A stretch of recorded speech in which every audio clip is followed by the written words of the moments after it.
दोस्तों, आपने इस एक्टर को कहीं ना कहीं देखा जरूर होगा, मगर आज सुबह 11:30 बजे खबर आई कि इस हीरो का आज निधन हो गया है। मगर दोस्तों, जब ये जिंदा भी था तब इसके टैलेंट को देखते हुए कई लोग बॉलीवुड के ऐसे भी थे जो नहीं चाहते थे कि ये हीरो आगे बढ़े। कुछ डायरेक्टर्स नेपोटिज्म को सपोर्ट करने के चक्कर में इसको दबाया करते थे, मगर कुछ सुपरस्टार्स भी ऐसे थे जो पीठ पीछे इसकी चुगली किया करते थे। और कई बार तो इसके साथ ऐसा भी हो चुका है कि किसी फिल्म में इसको लीड रोल मिल चुका हो और एन वक्त पर इसको उस फिल्म से बाहर ही निकाल दिया जाता था। जानेंगे आज इस हीरो के जन्म से लेकर मृत्यु तक की पूरी कहानी। दोस्तों, इस एक्टर का नाम है मुकुल देव। इसका जन्म 30 नवंबर 1970 को दिल्ली में हुआ था। यह एक अपर मिडिल क्लास फैमिली से आया करते थे, जहां पर उनके पिताजी एक हायर लेवल पर पुलिस ऑफिसर थे। इन्होंने बचपन से ही अपने पिताजी की मेहनत, लगन और ईमानदारी को देखा था। इस चीज का प्रभाव इनके ऊपर भी बहुत पड़ा था। यह भी बचपन से ही बहुत ही ज्यादा मेहनती थे। इनकी शुरुआती पढ़ाई दिल्ली के ही प्राइवेट स्कूल में हुई थी, जहां पर ये पढ़ाई में तो उतने अच्छे नहीं थे, मगर दोस्तों, जब भी स्कूल में कोई भी ड्रामा कंपटीशन हुआ करता था तो ये उसमें बढ़ चढ़कर हिस्सा लिया करते थे और कई बार तो उसमें ये प्राइज भी जीत करते थे। दोस्तों, बचपन से ही ये बॉलीवुड में जाने का सपना देखा करते थे, मगर दोस्तों, घर का बड़ा बेटा होने की वजह से इनके ऊपर बहुत सारी जिम्मेदारियां थी। उन जिम्मेदारियों के चलते इन्होंने अपने एक्टिंग करियर को छोड़ दिया और अपने पिताजी के प्रेशर में आकर पिताजी के कहने पर इन्होंने पायलट की पढ़ाई करनी शुरू कर दी। ग्रेजुएशन करने के बाद यह पायलट की पढ़ाई पुणे के एक प्रतिष्ठित कॉलेज से करनी शुरू कर दी। दोस्तों, शुरू से ही इनका मन प्लेन उड़ाने में कम लगता था, बल्कि एक्टिंग में ज्यादा लगता था। वह अपने दोस्तों को ट्रेनिंग के दौरान अपनी एक्टिंग से हंसाया करते थे और उनके दोस्त भी यही कहते थे कि मुकुल, तुम तो इतनी अच्छी एक्टिंग कर लेते हो, मगर तुम यहाँ प्लेन क्यों उड़ा रहे हो? तुम्हें तो बॉलीवुड में होना चाहिए था। ये बात मुकुल को भी बहुत ही ज्यादा परेशान करती थी। मगर दोस्तों, धीरे धीरे पायलट की पढ़ाई पूरी होती है और मुकुल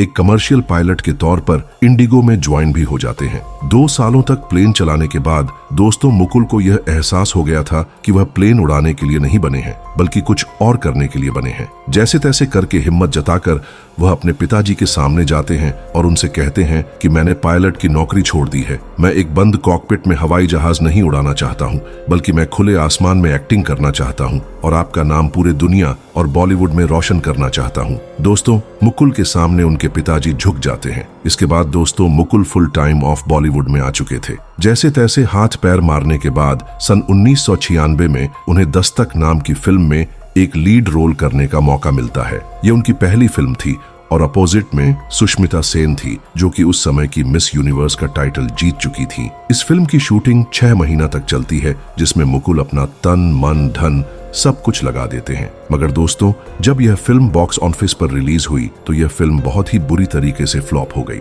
यह फिल्म इतनी बुरी तरीके से फ्लॉप हुई कि अगले 4 सालों तक मुकुल देव को कोई भी डायरेक्टर अपनी फिल्म में नहीं लेना चाहता था। जैसे तैसे 4 साल बीते और सन 2000 में उन्हें कोहराम और जोर जैसी फिल्मों में काम करने का मौका मिला था। इन फिल्मों में ये सपोर्टिंग रोल के तौर पर काम करते हैं और इनमें से जोर मूवी सुपरहिट हो जाती है और कोहराम मूवी फ्लॉप हो जाती है। अपने करियर के स्टार्टिंग के सालों में ही लगातार 3 फ्लॉप देने के बाद मुकुल को लगता है कि कहीं ना कहीं वह कुछ गलत कर रहे हैं। एक्चुअली दोस्तों, उस समय मुकुल देव को बॉलीवुड इंडस्ट्री में कोई भी पहचानता नहीं था, जिसकी वजह से ना ही इनके कोई फैंस थे और ना ही इनका कोई बॉलीवुड में जलवा था। दोस्तों, अगर आप यहाँ तक आ ही गए हैं तो वीडियो को लाइक करके चैनल को सब्सक्राइब जरूर कर दीजिएगा। अपने फैंस और फेम को बनाने के लिए सन 2002 में यह टीवी सीरियल्स में काम करना शुरू कर देते हैं। सन 2002 में आप मुझे अच्छे लगने लगे हैं टीवी सीरियल में इन्होंने काम किया था। उसके बाद सन 2004 में इन्होंने क्या कूल हैं हम टीवी सीरियल में काम किया था, जिसकी वजह से इन्हें घर घर में पहचाने जाने लगा था। मुकुल देव ने जिस चीज के लिए बॉलीवुड से ब्रेक लिया था, अब उन्हें वह सारी चीजें मिलने लगी थीं। लोग इन्हें पहचानने लगे थे और अब इनके भी लोग फैंस होने लगे थे। यह भी अब घर से बाहर निकलते थे तो लोग उनके साथ फोटो खिंचवाने लगते थे। इतना सारा फैम देखने के बाद सन 2006 में इन्होंने कलर्स पर आने वाले TV show fear factor India को होस्ट किया, जिसकी वजह से उनकी पॉपुलैरिटी और भी ज्यादा बढ़ने लगी, जिसकी वजह से सन 2008 में इन्हें यमला पगला दीवाना फिल्म करने का मौका मिला। दोस्तों, ऐसा कहा जाता है कि यमला पगला दीवाना में बॉबी देओल ने जिस रोल को निभाया था, उस रोल को करने के लिए सबसे पहले मुकुल देव को ही सिलेक्ट किया गया था।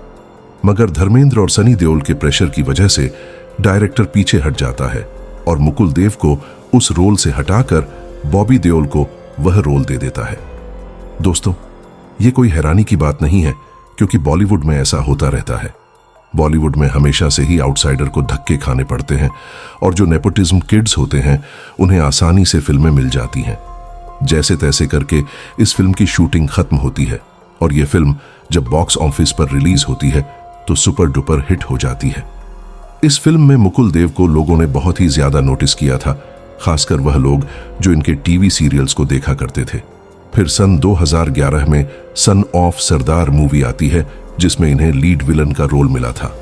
मगर दोस्तों, डायरेक्टर के पास किसी का कॉल आया और डायरेक्टर ने मुकुल देव को लीड विलन के रोल से हटाकर संजय दत्त को वहां पर फिट कर दिया। यहां पर भी दोस्तों बॉलीवुड का दोगला चेहरा आपको दिखाई दे रहा होगा, जहां पर सिर्फ नेपोटिज्म को ही सपोर्ट किया जाता है। दोस्तों, बॉलीवुड में इतनी ज्यादा पॉलिटिक्स को देखने के बाद मुकुल देव परेशान हो जाते हैं और बॉलीवुड को छोड़ देते हैं और उसके बाद वह पंजाबी रीजनल सिनेमा को ज्वाइन कर लेते हैं। वहां पर वह कई सारी फिल्मों में काम करते हैं, जिनमें से कुछ फिल्में पंजाब में बहुत ही ज्यादा सुपरहिट होती हैं। सन 2014 से लेकर सन 2020 तक इन्होंने पंजाबी सिनेमा को हिलाकर रख दिया था। बैक टू बैक सुपरहिट फिल्में देने के बाद अचानक सन 2020 में लॉकडाउन लग जाता है। दोस्तों, लॉकडाउन का समय उनके लिए बहुत ही ज्यादा कष्टकारी रहा, क्योंकि लॉकडाउन के समय ही उनके माता पिता दोनों गुजर जाते हैं। इस चीज की वजह से दोस्तों मुकुल बहुत ही ज्यादा डिप्रेशन में चले जाते हैं। वह घर से बाहर निकलना भी छोड़ देते हैं, जिसके बाद इन्हें सिगरेट और शराब की बहुत ही बुरी लत लग जाती है। वह दिन भर सिगरेट और शराब पिया करते थे। नशा उनके दिमाग पर इतना हावी हो गया था कि उनका शरीर अब गलने लगा था। 4 सालों तक लगातार रोजाना शराब और सिगरेट पीने की वजह से उनका शरीर बिल्कुल खत्म हो गया था। उनकी हड्डियां अब दिखने लगी थीं, जिसकी वजह से यह पिछले 6 महीने से अस्पताल में भर्ती थे और कुछ दिनों से उनकी तबीयत बहुत ही ज्यादा खराब हो गई थी, जिसकी वजह से इन्हें आईसीयू में भर्ती करना पड़ा था। बताया जाता है कि इनका शरीर बहुत ही ज्यादा कमजोर हो गया था। इन्हें कई तरीके की बीमारियां लग चुकी थीं, मगर उनमें से प्रमुख बीमारी थी पेट में इन्फेक्शन। दोस्तों, ज्यादा शराब पीने की वजह से इन्हें पेट में इन्फेक्शन हो गया था, जिसकी वजह से कल रात्रि के समय उनकी मृत्यु हो गई और आज सुबह के समय उनके कुछ दोस्तों ने इस बात की पब्लिकली अनाउंसमेंट की कि मुकुल देव अब हम लोगों के बीच में नहीं रहे। दोस्तों, ये तो हो गई मुकुल देव की कहानी, मगर आप इस चतुर रामलिंगम को तो जानते ही होंगे, जिसने 3 इडियट्स में साइलेंसर का रोल किया था। मगर यह अब किसी भी फिल्मों में दिखाई क्यों नहीं देता है? क्या इसके साथ भी बॉलीवुड में नेपोटिज्म का गंदा खेल खेला गया था? अगर जानना है तो स्क्रीन पर वीडियो आ रहा है, क्लिक करके जरूर देखिएगा।